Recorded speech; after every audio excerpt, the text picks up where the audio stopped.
Man, another project already. I haven't even finished this one yet. Be grateful you have work. Multitasking is what professionals do. Anyway, take care. The section chief said that and walked away from my desk. My name is Ryan. I'm a software engineer, in my 3rd year with the company. This job rarely lets me leave at the regular time. No matter how quickly I wrap things up, new tasks keep coming in. The main issue is our manager. He always agrees to take on everything, which is troublesome. Plus, he doesn't really keep track of our engineers' schedules or progress. So, the amount of work I have to complete in a day is just insane. The only time I remember leaving on time since I joined was that particular day. A couple of years ago, I got lucky. The manager was away on a business trip. I decided to go hang out with some of my coworkers. Our first stop was at the bowling alley. There, we met some ladies playing in the next lane, hit it off, and decided to go to a bar together. That's where I met my future wife, Emily. Emily and I got married about a year after we met. My job was as hectic as ever, and I was constantly working overtime. But on weekends, Emily and I would go out for movies, dinner, and enjoy shopping at the mall. Lately, Emily had been experiencing a lot of lower back and abdominal pain. She tried massages, chiropractic treatments, and osteopathic care, but nothing seemed to work. One night, she had not just her usual back pain, but also severe abdominal pain. I found her condition alarming and called an ambulance. We ended up in the ER in the middle of the night. I thought it might be appendicitis, but I was way off the mark. Though the ER doctor was an internal medicine specialist, he looked quite concerned and said, "Emily, you should see a gynecologist immediately." A gynecological issue. She's been wanting kids. Is she going to be okay? Worries flooded my mind. All I wished was for Emily to recover. The next day, I took a day off and accompanied her to a renowned hospital's gynecology department. It turned out Emily had uterine cancer. It had advanced and even spread to her colon. I blamed myself. She started showing symptoms of back pain about 6 months ago. Why didn't I take her to the hospital sooner? If it had been detected earlier, she might have had a chance with surgery. She was given just 3 months to live. I immediately discussed this with my supervisor and department head. All I wanted was to leave work on time as much as possible. I even went to my team and asked for their understanding and cooperation. My colleagues were very supportive. The following 3 months until Emily's departure went by in a flash. Honestly, I felt numb, like it wasn't real. I couldn't even look back at our past. After her funeral, I didn't feel like doing anything or even going outside. I didn't want to go back to work. But considering my colleagues who supported me, I felt obligated to return. So, I resumed work after 2 weeks. After lunch, I was called into the conference room. Both the department head and manager were there, looking grim. "Ryan, we understand you had a tough time at home, but look, our work situation is also very challenging. Leaving on time for 3 months and then taking 2 weeks off, that's not acceptable," the section chief said, with a tone dripping in sarcasm. Yes, I apologized to everyone in the department for any inconvenience. Although, deep down, I thought I hadn't really inconvenienced the director, who wasn't involved with the computer program at all. Next, the manager chimed in. "You don't want to be in a busy department, do you? We happen to have an opening in our office out in Iowa. You'll start there next week." He remembered hearing from a colleague, probably Mike, that if you took consecutive days off or refused overtime several times, you could be sent to a less desirable position. With Emily gone and a void in my heart, I didn't care where I worked anymore. Working had become so unappealing that I simply didn't care about it anymore. feeling utterly disheartened and lacking any motivation. I was so down that I just said, "Understood," and returned to my seat. Some time later, I moved. My new location was a quiet rural town. Demoted at such a young age, huh? Getting off the train, I mumbled to myself, looking at the vast landscape. Before I knew it, a week had passed since my transfer. The new company, for better or worse, was a place where I had a lot of free time. Hardly any need for overtime. I could work at my own pace. One day, I was coding a simple program at a coffee shop for a change of pace. After a while, droplets began to fall on the table I was using. It was raining outside. For a second, I thought the roof was leaking. Looking up, I saw a soaked girl with brown hair and streaks of red and blue, kind of looked like a rebel, staring intently at my laptop. Worried about the water damaging my laptop, I began to shut it down, but the girl quickly said, "Wait. Hey mister, you work with computers, right? Can I see? I'm kinda interested." She approached me. "Well, yeah, but you should dry off first. Don't want you catching a cold," I replied and called a staff. "Excuse me, can we get her towel for this young lady here?" As she dried herself off with the towel brought over by the staff, she thanked me. "Thank you, sir, for the towel." She might look like a handful, but she had manners. I was pleasantly surprised. They continued chatting over warm coffee. The girl, named Catherine, was a senior at a nearby public high school. She had just started her senior year and was unsure about her future. "I'm not really academic, you know, so college isn't in the cards, but I want to pick the right job," Catherine shared. She had tried various part-time jobs, like working in a factory, being a cashier at a grocery store, and even fast food. But nothing felt right. Then I thought, everything's about computers nowadays. She didn't own a computer, but got interested after some lessons at school. If she wanted more options for jobs, knowing computers would be essential. I told Catherine, "I'll be working at the coffee shop for the rest of the week, so if you need anything, feel free to drop by." The next day and the day after that, she came to the coffee shop. When she asked my name and I told her, she began calling me Mr. Smith. "What's all that stuff you're always doing on your computer, Mr. Smith? All those letters and stuff. It looks like some kind of spell." "Oh, it's called programming. It's used to make websites and blogs." After explaining how websites are made by combining various characters and symbols, she became very interested. "Do you have a computer at home?" I asked, to which she replied she didn't. Eager to learn, Catherine began to copy the contents of my screen onto her notebook, diligently, day after day. After about a month of this, I made a proposal. "You'll learn faster if you actually use a computer, rather than just copying things down.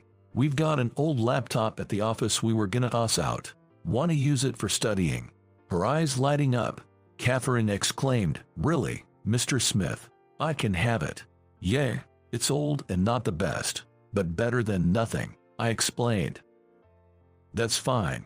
Just having one is great." A few days later, when I gave Catherine the computer, she jumped up and down and said yay. From the next day, she came armed with a barrage of questions.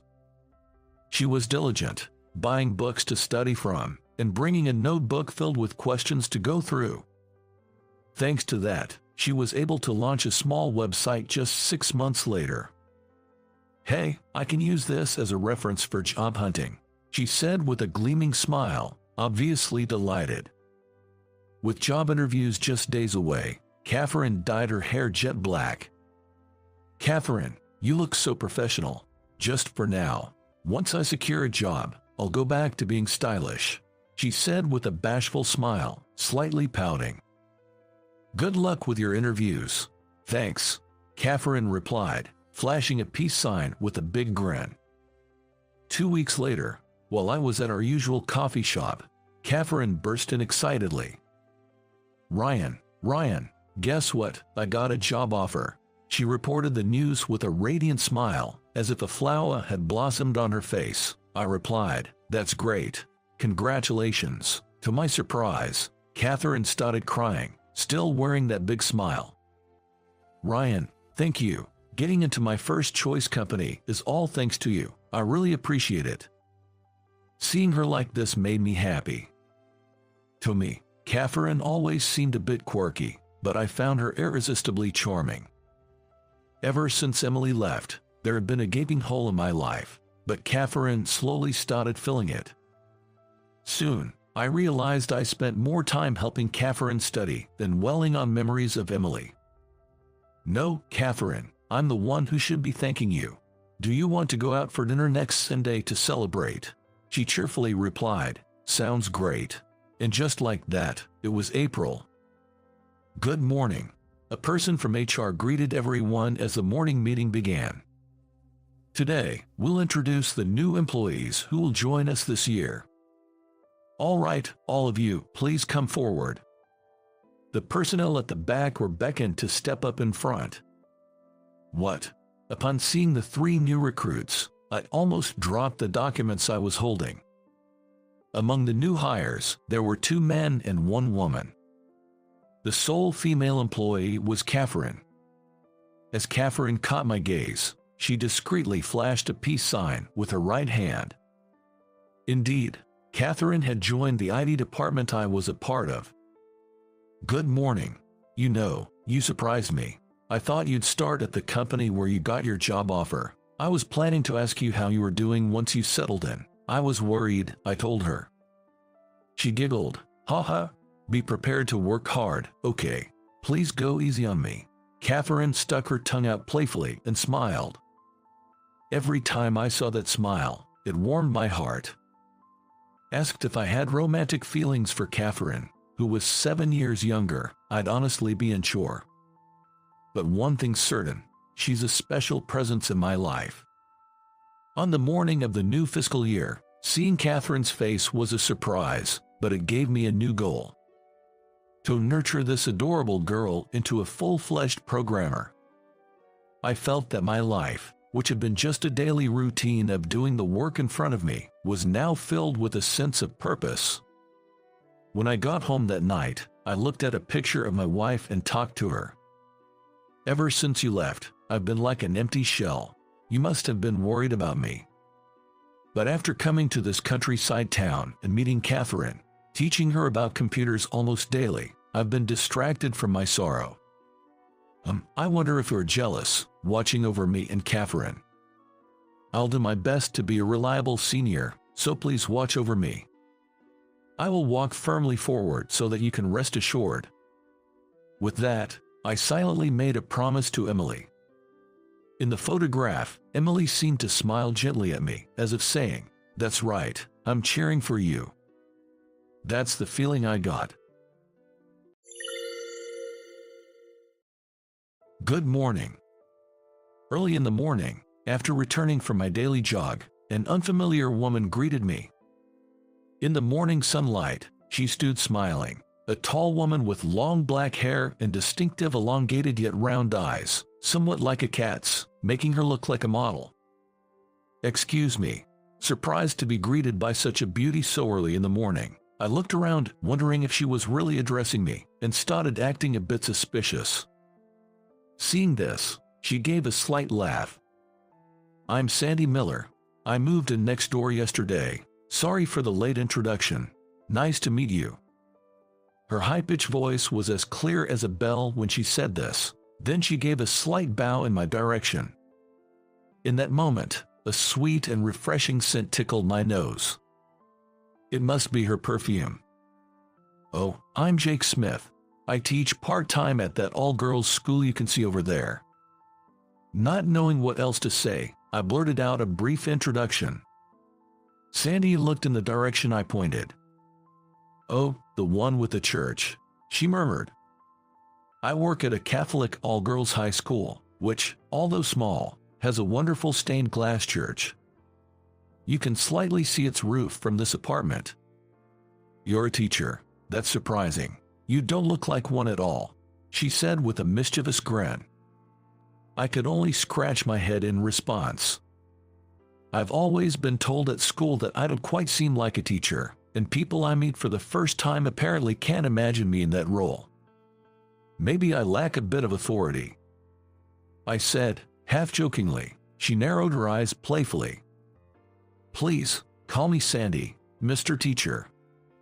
Her voice was now much deeper than the high-pitched tone from earlier, which caught me off guard. Whether she realized the effect she had on me or not, Sandy waved, saying "see you later," and disappeared into her apartment. The whole exchange must have lasted just about 3 minutes. Yet, in that short time, Sandy left a strong impression on me. I had thought that all girls' schools would be lively, but when I first started at this school, I was surprised by its tranquility. Having transferred from a technical school, that might have made me feel even more so. The students are all modest and well-mannered, many of them giving off a somewhat sheltered vibe. And they always greet with "good day." I remember being flustered the first time I was greeted that way, not knowing how to respond. There are no troublemakers, and life at the school is peaceful, without much excitement. Today, as always, when the students pass me in the hallway, they stop and give a gentle bow, saying "good day." I simply reply with a yeah or a ha. That's the best I can muster. I also bump into nuns wearing scapulas among the students. There are older nuns as well as younger ones. Some nuns teach, while others participate only in charity activities. I've also heard that some are devoted to continuous prayers in the church. Either way, I spend most of my day in this surreal environment. "Good morning, Mr. Smith." The one who greeted me in the hallway was one of the nuns, Sister Susan. She's still young, and the students told me she chose the path of a nun right after high school graduation. Many students look up to her kind nature. At school, she's like a big sister to the students, listening to their concerns in the infirmary. "Sister Susan, you're working today." I know she's younger than me, but whenever I talk to her, I can't help but use formal language. "Hey, you're using formal language again. I'm much younger, so you don't have to be so polite," she said with a gentle laugh, making me scratch my head in embarrassment. Recently, have there been any serious concerns from the students? I've been wondering about that since summer break is just around the corner. As summer approaches, even the more reserved students seem to get a bit more excited. Maybe they're excited to break free from this otherworldly school for the summer break. "I wanted to discuss something with you, Mr. Smith." In the bustling hallway, Sister Susan whispered to me. We agreed to meet after school in the infirmary, and with that, we went our separate ways. After school, when I arrived at the infirmary, Sister Susan served me some tea. "Thank you." So, about that student. I took a sip of the tea and got straight to the point. I didn't want to take up too much of Sister Susan's time. I had intended to make this conversation brief. "Well, it's actually about Catherine from Class A." Sister Susan began with that introduction. Catherine from Class A is a standout student in this school. It's not that she causes problems, but compared to other students who seem somewhat aloof, Catherine seems to have an abundance of energy and liveliness. From my perspective, she's just like any other high school girl out there. Catherine, is she going through some issues? I couldn't imagine the ever-cheerful Catherine having concerns serious enough for her to consult Sister Susan. It must be quite a dilemma, I thought. Actually, she's seeking advice about love. Blushing slightly, Sister Susan said with a hint of embarrassment. She added in a soft voice, "I have no experience in that area." Relationship advice. Typical concern for a teenage high school girl. However, it seems to be a challenging topic for Sister Susan. Apparently, Catherine has been deeply infatuated, and if her love doesn't reciprocate, she seriously mentioned becoming a nun. Prayer isn't meant for that. I was taken aback and flinched when she suddenly raised her voice. Based on what I've heard from Catherine, I think it might be best to speak with her guardian. Hearing such words coming out of the usually sensible Sister Susan surprised me. Would that be in Catherine's best interest? Finding out something they didn't want their guardian to know can be distressing for a student. I tried to gently rein her in, but she seemed not to hear me. They live nearby, so I thought of just meeting them. I wanted you to accompany me. The conversation was already moving towards meeting Catherine's guardian, and I was getting anxious. She must be genuinely concerned about Catherine to be taking such actions. I racked my brain, trying to find a way to calm the situation without offending Sister Susan. Okay, I'll meet them first. I'll try to subtly ask about Catherine's situation. This was the only way to stop Sister Susan's impulsiveness. To calm the situation, I found myself making that promise without thinking. I can't believe I'm taking up so much of your time, Mr. Smith. No worries, let me handle it. I'll make sure to report to you about it tomorrow. Looking into Sister Susan's eyes, I tried to put on the most serious face I could muster. She stared right back with a steady gaze. I felt a twinge of guilt, feeling like I might be deceiving her, but it was for both Sister Susan and Catherine's sake. I silently said a little prayer in my heart, whispering I'm sorry. Though I had let it slip in the heat of the moment, having promised to report the matter to Sister Susan, I decided to go meet Catherine's guardian. If they weren't around when I visited, that would be just fine, and if they were, I thought I'd just have a little chat and then head on home. Coincidentally, Catherine hadn't yet submitted her college application. The deadline had passed 3 days ago. As Catherine's assistant teacher, I figured I'd be fine as long as I had a reason to visit. Without giving it much thought, I checked Catherine's guardian's address. When I saw the address, I couldn't believe my eyes. The previous address was crossed out with a double line, and a new one was freshly written. And, to my surprise, it was the apartment right next to mine. Turns out, my new neighbor is Catherine's guardian. Looking closer, it seemed the guardian's name had been recently changed. I recalled hearing that Catherine had grown up in a complicated household. I thought it might be all right to just introduce myself as her assistant teacher and say hello.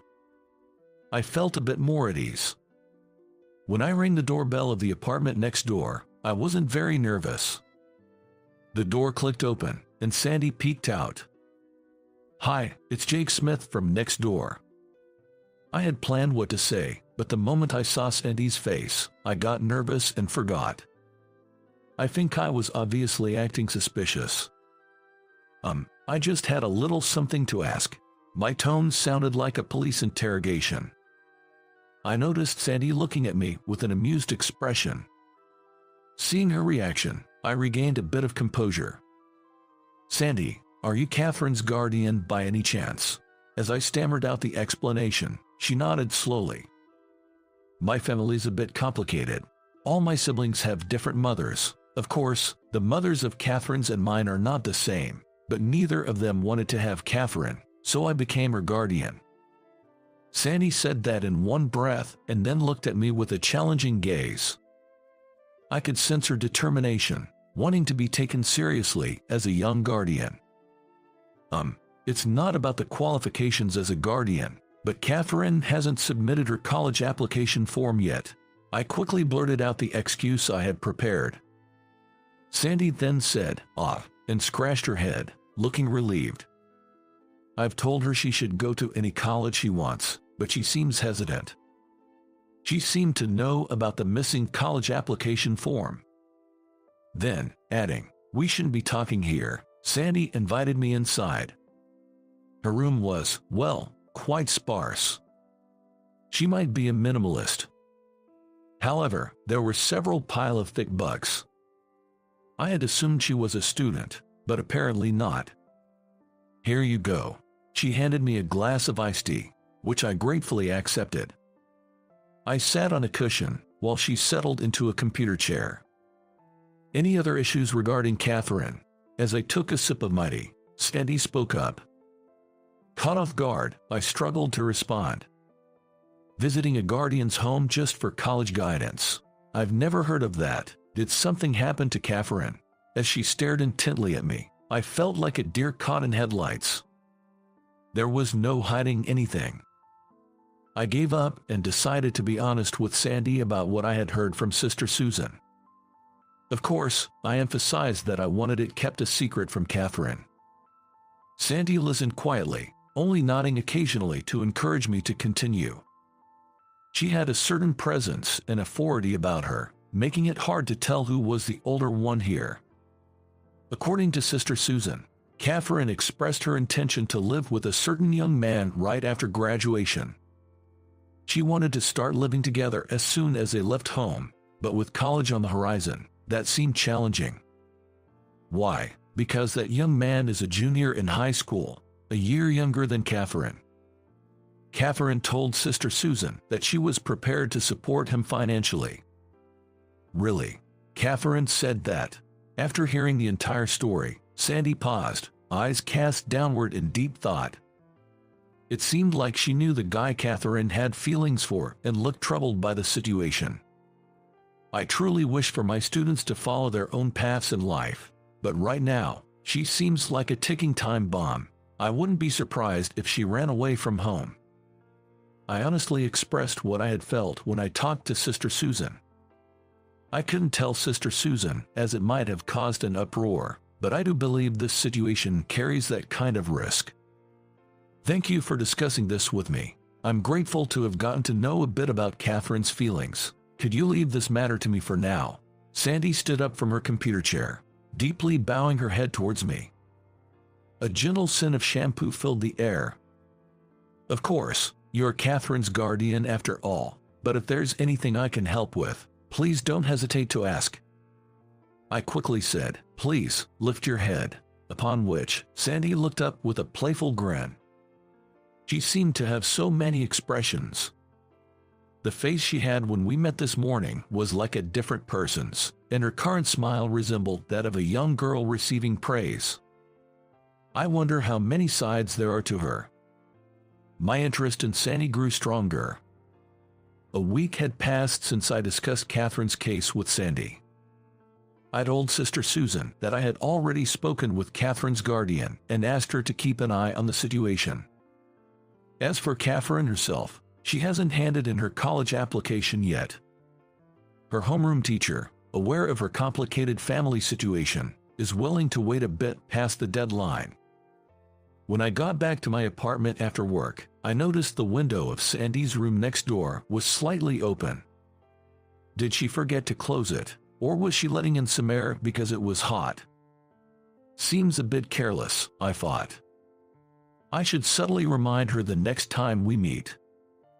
As I was thinking this, a gust of wind briefly lifted her curtains. For a split second, I could see inside. In the dimly lit room of the early evening, I could see Sandy trying to change into a t-shirt. A faint silhouette of her pale back stood out against the dim backdrop. I knew I shouldn't watch, but the contrast between the shadows and her skin was mesmerizing. As she twisted slightly, I saw a dark scar, like that of a severe burn, stretching from her side to below her chest. A keloid that extends from the side of the abdomen to just below the chest. It's the scar of a major burn. Given its size, it must have been a life-threatening injury. I gasped and stepped back from the scene. I shouldn't have looked, I saw her secret. I quickly tried to open my door. In my haste, I fumbled with the key, making a clattering noise. Just as I managed to open the door of the room next to mine clicked open. "Jake, do you have a moment?" Sandy peeked her head through the open door. Remembering what I had just seen, I felt my face flush and I was at a loss for how to hide my shock. Seeing my awkwardness, she tilted her head with a puzzled look. "If you're busy, maybe some other time." As Sandy started to close the door, I hurriedly stopped her. Just like the other day, I went into her room and sat on a cushion on the floor. I noticed a few more items in her room than before, which made me a bit uneasy. There were more feminine items. A pink makeup bag and cute socks. While these could belong to Sandy, they somehow didn't seem to fit her. It's about Catherine. I heard she hasn't submitted her college application yet. Sandy sat on her computer chair, looking out the window as she began to speak. Whenever she talked about something important, she had a habit of looking away. That's right, she hasn't submitted her application yet. I answered honestly, as there was no need to hide anything. After hearing my response, Sandy sighed softly and said, I see. In fact, Catherine approached me saying she wants to work right after graduating high school. Sandy sighed again. Apparently, Catherine tearfully confided in Sandy, her guardian, about her desire to stand on her own 2 feet as soon as possible. She was crying, but I think it was because she felt helpless about having to give up on her dreams. It wasn't like she was crying just to get sympathy. Sandy emphasized that. I remembered Catherine talking about wanting to be a lawyer in the future when she was a freshman. She took law courses, wanting to help kids in trouble. Remembering that, I got a faint idea of what the issue might be. It's about the boy Catherine's seeing. I think it's probably my brother, Jason. Catherine wants to move out and live with Jason. That's her wish. Sandy made a slightly troubled face, then chuckled. She seemed to be recalling something, her smile tinged with a hint of sadness. Then, prefacing with "This is just between us," she started to talk about her family. It seems there are 7 siblings in total, all with different mothers. Including Sandy, only 3 of them are adults. The remaining 4 are still students. Sandy never lived with her father, she lived with her mother. In other words, she seems to be a child born out of wedlock. Catherine had a similar situation, but she was taken in by her father, while her younger brother was raised by Sandy's mother. It's said that Sandy and Catherine's brother grew up like true siblings. What only Catherine was taken in by him, I won't know unless I ask that man. The fact is, Catherine and Jason are blood-related siblings, yet they grew up apart. Recently, Catherine, who learned that Jason was a real brother, lashed out at their father for not taking him in. The father apparently snapped back, saying, "After all I did for you." He then cut off all financial support. Hearing this, Sandy, acting as the new guardian, started looking after Catherine's living expenses. My mother was a bit fragile mentally, and she did some things she regrets to Jason. She probably broke down waiting for that man who never came around. One day, with a kettle full of boiling water in her hands, Sandy's mother approached the 2 of them. A harrowing incident took place. Protecting her brother, Sandy suffered severe burns. How could she? Why would she do such a thing? I couldn't help but mutter those words. Sandy grinned and explained. My mom thought that if her son got seriously injured, he would come to see her. I got chills hearing Sandy's words.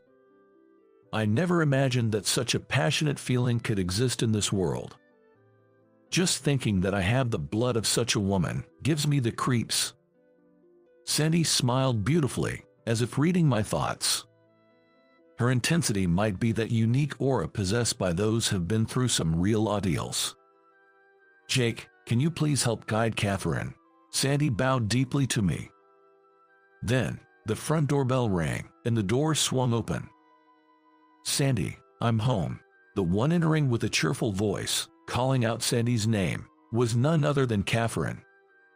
What, Mr. Smith, how do you do, I guess? Naturally, upon seeing me, Catherine exclaimed in surprise and acted a bit awkward. I didn't expect to be seen by Catherine either, so I was lost for words.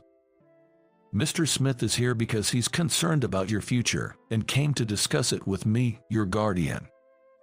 Sandy informed Catherine. Catherine responded with a somewhat suspicious "Is that so? I heard you wanted to go to law school. If you're undecided about which one, I can help." I addressed Catherine, who was standing. Her expression clouded slightly. I'm sorry, I'll be honest. I've heard about your family situation from Sandy. I understand you want to live with your brother. Sandy, apparently not expecting me to bring it up directly, exclaimed, "Wait, Mr. Smith." I decided at that moment that I wanted to face Catherine sincerely, without any lies. You sure have the audacity to barge in like that. Do teachers think they are so superior? Catherine said sarcastically, her lips curling in disdain as she slammed her belongings on the floor in frustration. Just because you've heard a thing or two doesn't mean you get to dictate what I do. Can you even imagine the life me and my brother have lived? I was anxious, fearing that Catherine might start crying. However, her eyes didn't reveal any tears. All I could see was the bubbling rage. It wasn't anger directed at me. It was anger directed at something much bigger.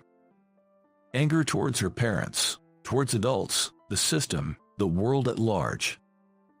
It felt as if all these emotions were packed inside her. I need to grow up fast. I have to. At Catherine's words, Sandy clasped her head in her hands. Perhaps Sandy once felt the same way. That's not the point. Your current environment might be putting pressure on you, but there are people who genuinely care about you, like me, trying to help. You are protected, Catherine. You don't need to rush. I knew my words sounded cliché, but that's all I could come up with to convey my feelings to Catherine. Did you ask Sandy about her burn, Mr. Smith? Yes, Sandy told me. She has a severe burn scar from her side to below her chest. Upon hearing my words, Catherine quickly turned to look at Sandy. Sandy returned the look with a faint smile, her expression slightly complicated. Catherine, what Mr. Smith said is true. I'm working on getting you to live with Jason now, so believe in me.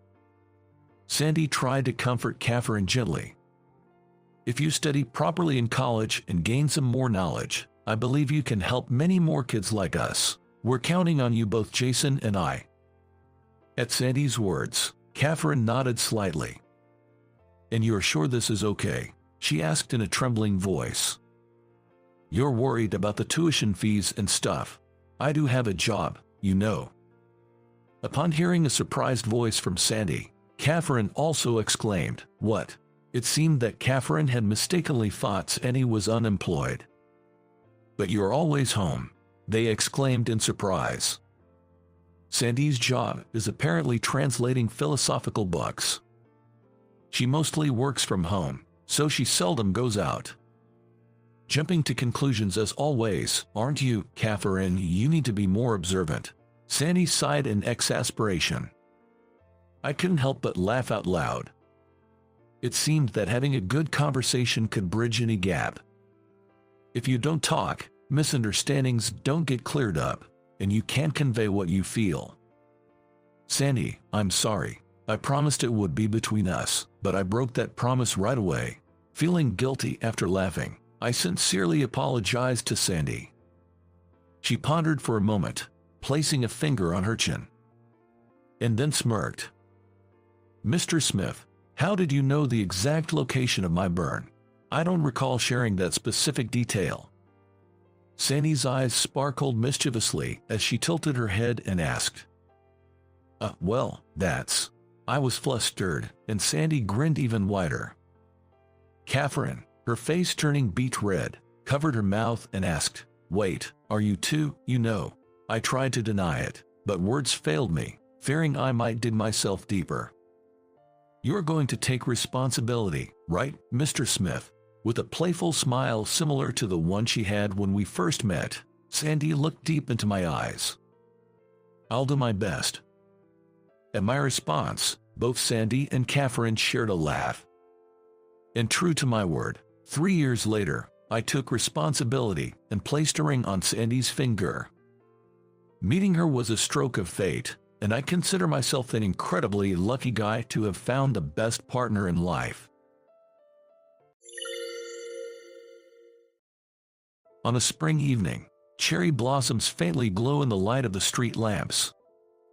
At the welcome party for the new hires, the woman sitting next to me asked, Jason, what type of woman do you like? Her name is Lillian. She's a 22-year-old new hire. Pulling her bangs back makes her look older than her age. She's quite a beauty.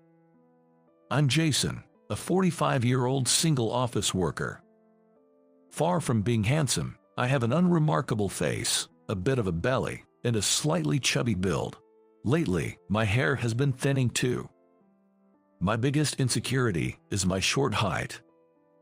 There were no women in the company who would strike up a conversation with someone like me. So, when a young, pretty 20-something asked me about my type, I was both shocked and elated as I answered her question. I guess someone cheerful and kind. Young folks sure have a lot of energy, don't they? Nervously, I said that, and she responded with a shy smile. Are you okay with someone much younger? It was this conversation that made me start noticing her. On the way home from the welcome party, we happened to share the same train ride for part of the journey, and we chatted about various things. She mentioned that she has a thing for older men. When I talked to her, she was a very serious girl with a very solid mindset. I didn't sense any of the typical carefreeness associated with young folks in her. Perhaps because of her mature character, guys her age just didn't seem reliable or fulfilling for her. She mentioned she had many older friends. Ever since then, she and I got along well. We chatted a lot during work, and I often helped her out when she was stuck. You know, it'd be clearer if you added a graph to this document. You can quickly make one by clicking here. Got it, I'll give it a try. Oh, you've been talking for a while now. Are you thirsty? I'll get you some tea. She always approached me with a bright smile.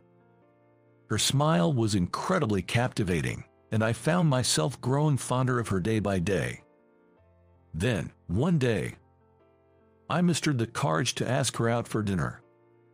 My heart raced, wondering if she might decline, but she readily agreed. To ensure she felt at ease, I chose a chic bistro instead of a high-end restaurant. I enjoyed a beer, and she had a citrus cocktail, as we relished our meal and conversation. Despite our age difference, we hit it off. Discovering we shared similar tastes in movies, our conversation never waned, and time flew by. She looked happy and smiled throughout.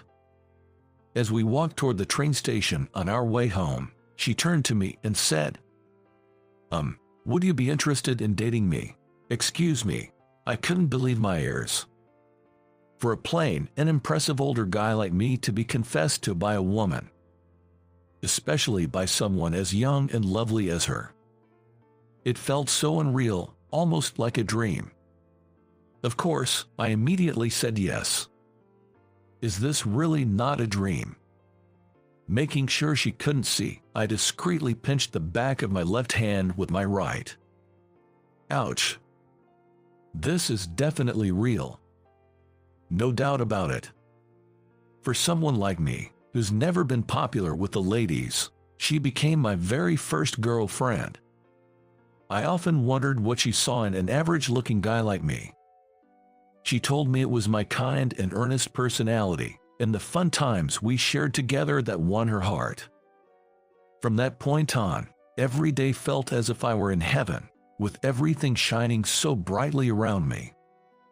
It made me believe that if you live life earnestly, even through the tough times, good things can come your way. I felt that from the bottom of my heart. Soon, a rumor spread around the office about us dating, and everyone was pretty shocked. Some labeled us Beauty and the Beast and joked about us being an odd couple behind our backs, but I never let it bother me. The guys who had a crush on Lillian were envious of me. Our relationship went smoothly, and a year later, I proposed to her. You know, even though I'm just me, I want to marry you. Yes, I'd be honored. She shed tears of joy. On our next day off, I took her to meet my parents at their house. I can't believe such a lovely young lady is going to be with our son. It brings tears to my eyes, right, honey? Oh, indeed. Thank you, Lillian. We trust you'll take good care of our son. My parents were overjoyed and warmly welcomed her. On our way back from my parents' house, Lillian and I held hands and chatted. "We need to visit your parents next, Lillian. Maybe I should wear something that makes me look a bit younger." "You're perfect just the way you are, really." Lillian looked at me and smiled brightly. However, the next day, Lillian suddenly called and dropped a bombshell.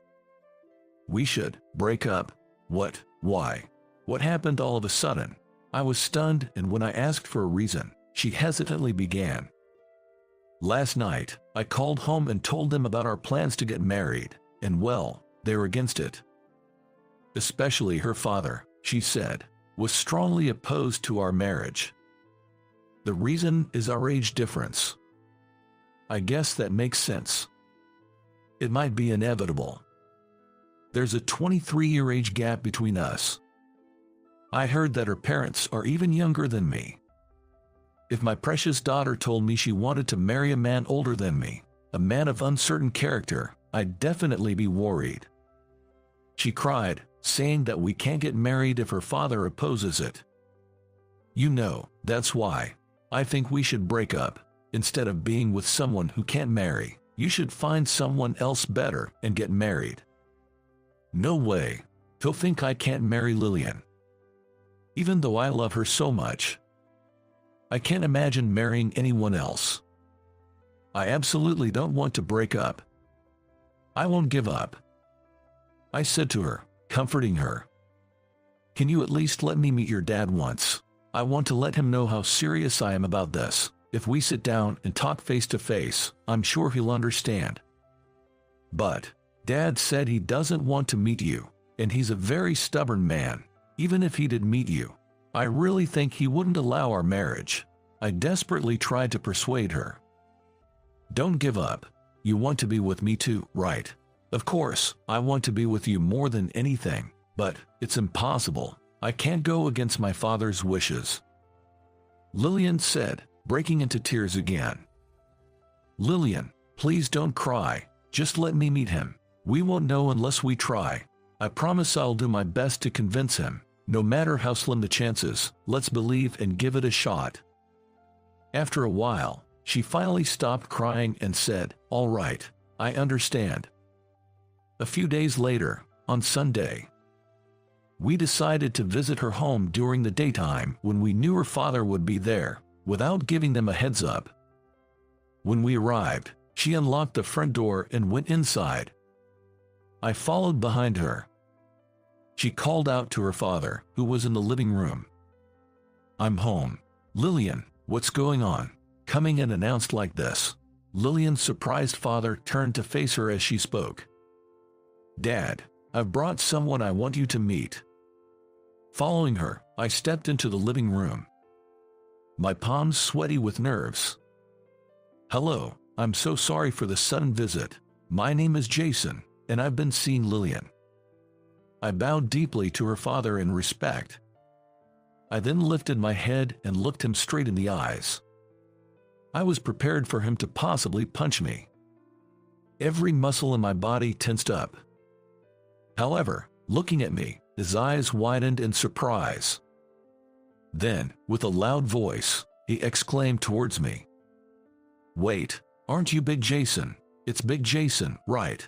Saying that, he stood in front of me, grabbing both of my shoulders. I stared at him in shock, examining his face closely. My mind raced. Then, memories from our younger days began to slowly resurface. That's when I noticed the scar on his forehead, and it hit me. I remembered that face. "Are you Brandon?" "Yeah, it's me. Long time no see, huh? Wow, how've you been?" We embraced tightly.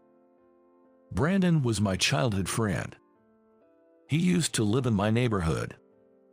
Back in elementary school, Brandon was often bullied, and many of our classmates would pick on him.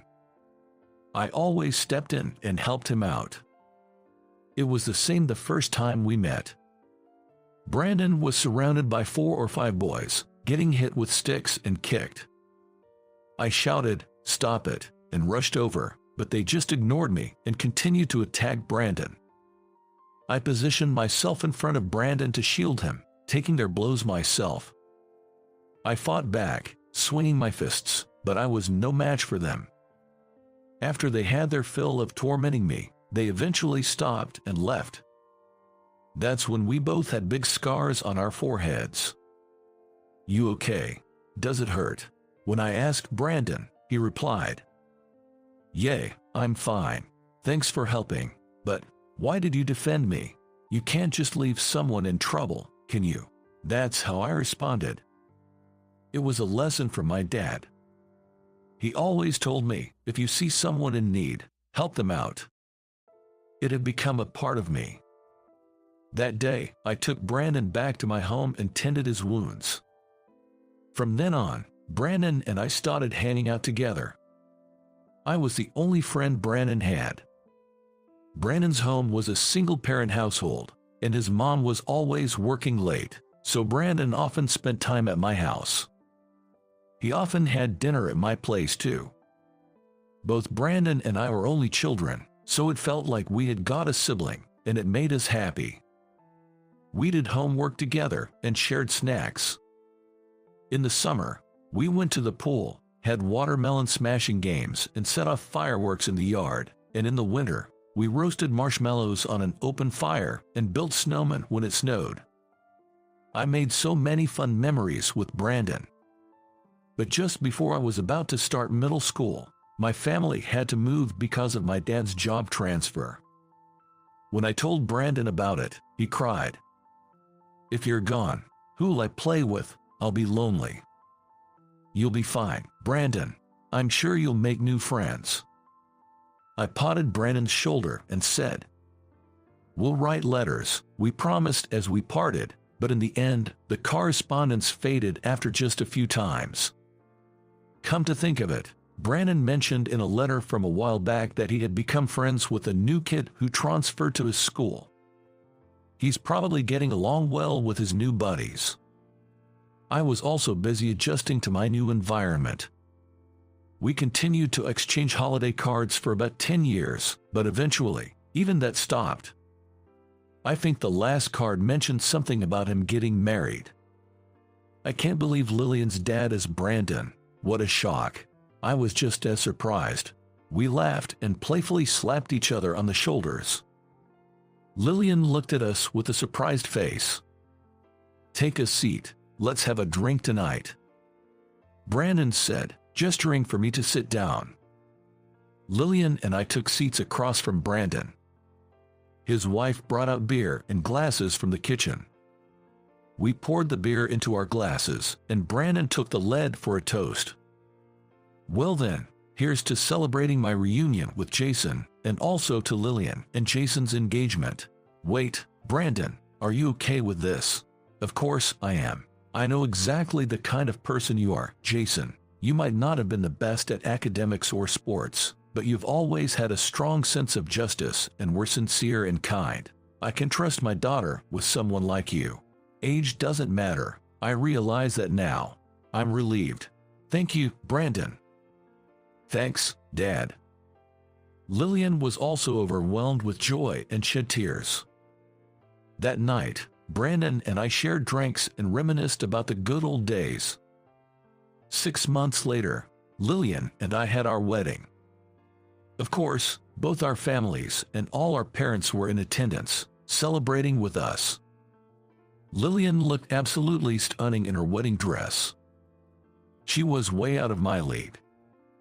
Before the wedding began, Brandon said to me, "From today, we're going to be in-laws, huh? Yeah, nice to officially be part of the family, father-in-law." When I said that, Brandon laughed. "Drop the father-in-law stuff, will you?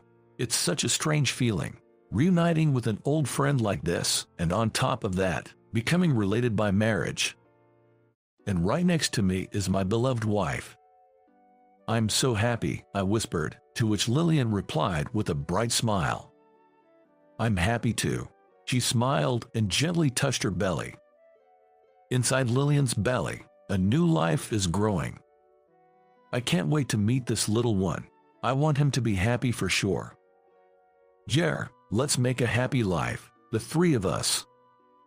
There was a time I was worried when our marriage faced opposition. Never imagined things would turn out this way. Brandon had been too hard on his daughter in the past, something he regretted. He promised me he'd learn to cut the cord since she got married. He said he felt at ease entrusting his daughter to me. Today's sky was so brilliantly blue and clear, it seemed like yesterday's rain was a mere lie. It felt as if even the heavens were celebrating our new beginning.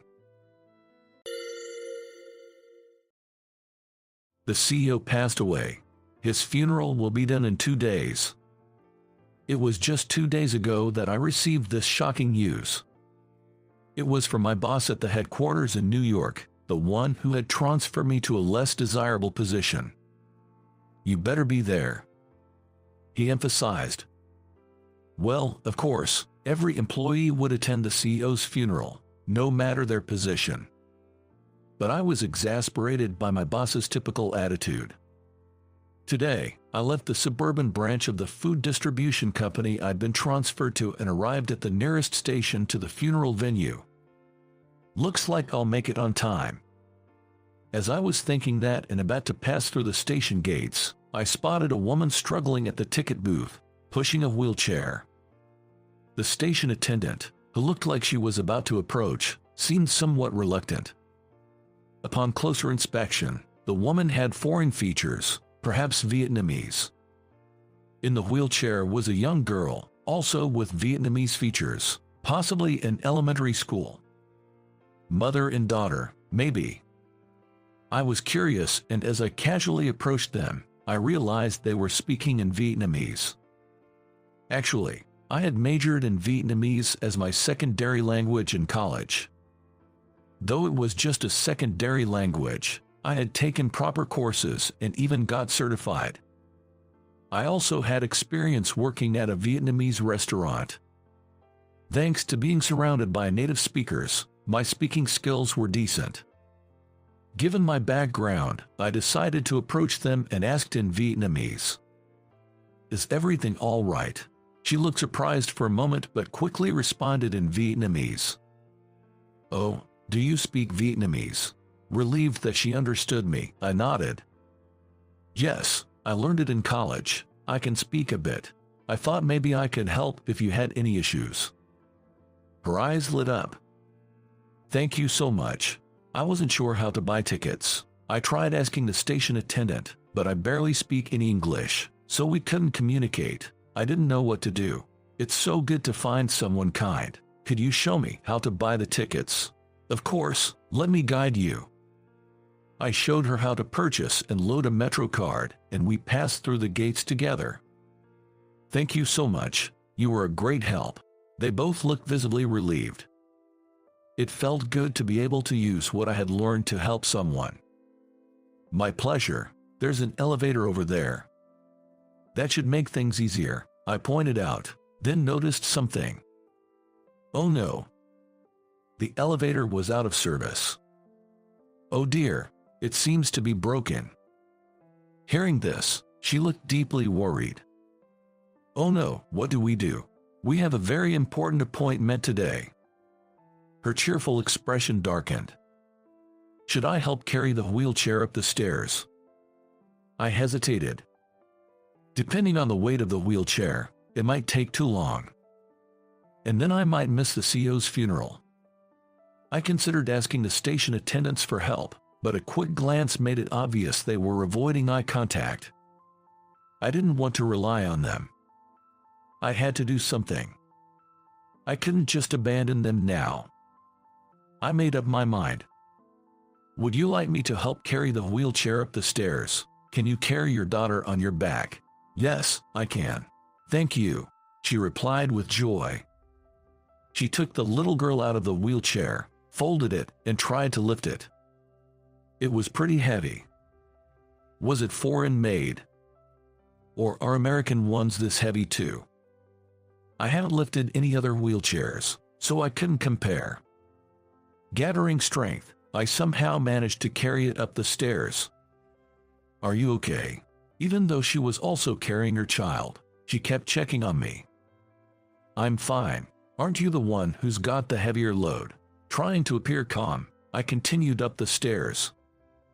"I'm good. I'm used to carrying my daughter." As she smiled, we reached a landing halfway up the stairs and decided to take a break. "I'm sorry for asking now, but do you have time? I'm worried if you were in a hurry to." "Well, actually, I am kind of in a rush." I briefly thought of my boss, replied with a wry smile, and she looked alarmed. "Oh no, please, go on ahead without us." Even though she said that, there's no way I could leave the mother and child alone on this landing. She definitely couldn't carry the heavy wheelchair up by herself. "No worries, helping you two is more important. Please let me assist you all the way." Checking the time, it seemed I would barely make it to the funeral. After resting and regaining some strength, we continued up the remaining stairs. "You can do it, thanks, mister." The daughter cheered me on.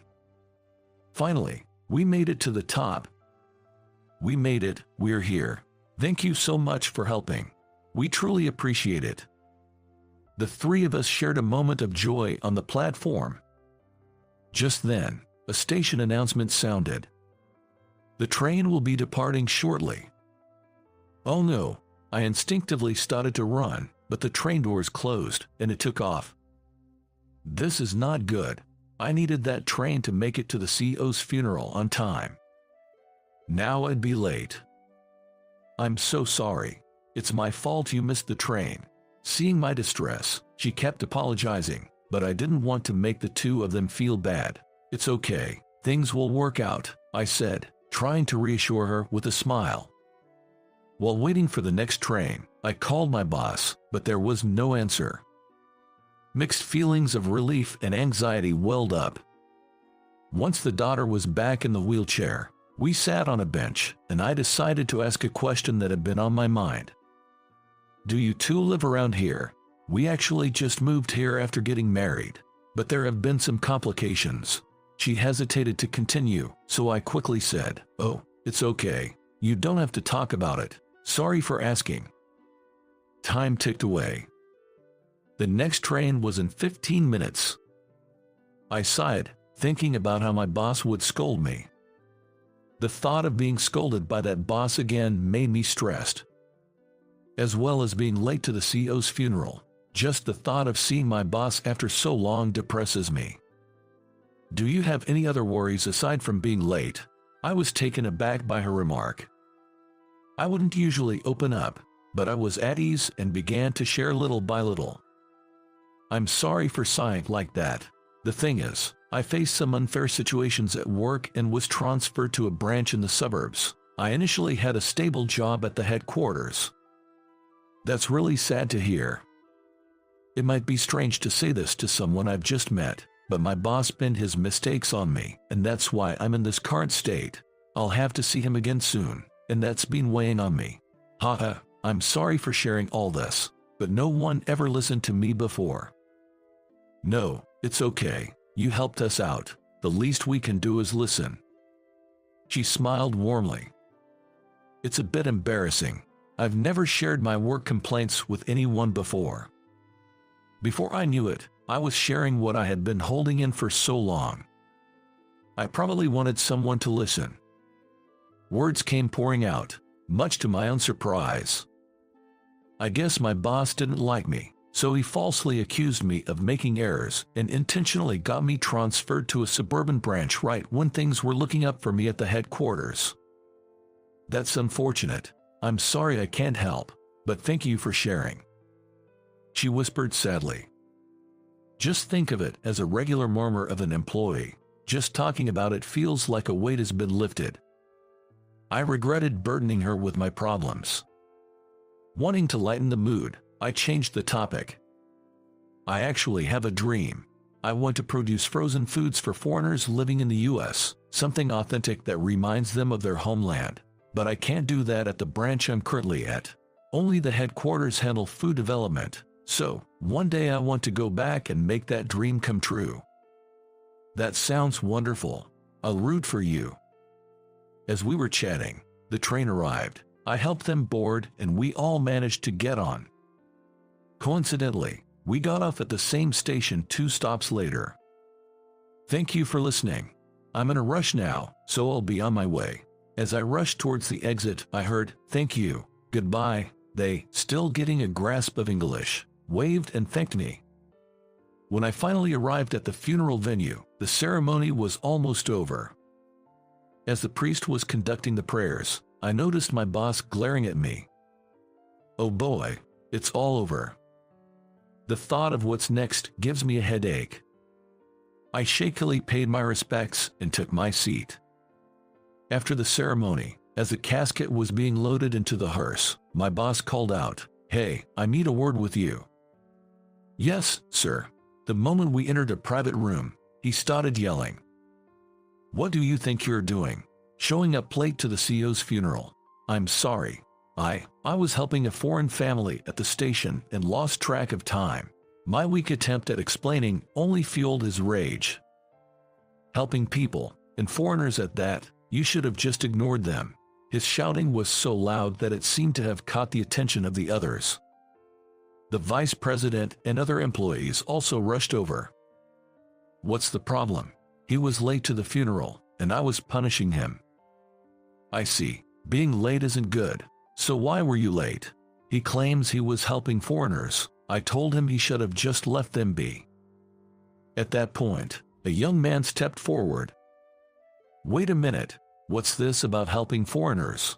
The boss looked annoyed. "Who are you, may I ask?" "I'm the son of the CEO, whose funeral was held today. I haven't been in the US for a while, so many of you might not know me, but I'm taking over the company now." Everyone looked shocked. "I overheard your conversation. You're berating him for helping foreigners. I don't think that's right."